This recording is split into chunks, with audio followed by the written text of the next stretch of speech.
بسم اللہ الرحمن الرحیم۔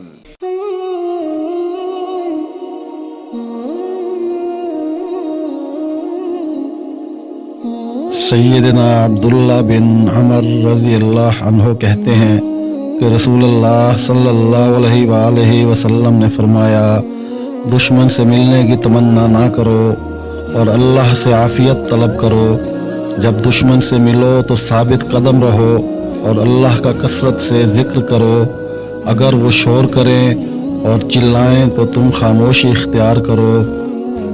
سیدنا صخر غامدی کہتے ہیں کہ رسول اللہ صلی اللہ علیہ وسلم نے فرمایا، اے اللہ میری امت کو صبح کے کام میں برکت دے۔ اور رسول اللہ صلی اللہ علیہ وسلم جب کوئی دستہ بھیجتے تھے تو صبح کے وقت بھیجتے تھے۔ راوی کہتا ہے، یہ شخص یعنی صخر غامدی رضی اللہ عنہ سوداگر تھا اور تجارت کے لیے اپنے غلاموں کو صبح صبح بھیجا کرتا تھا، جس سے یہ مالدار ہو گیا۔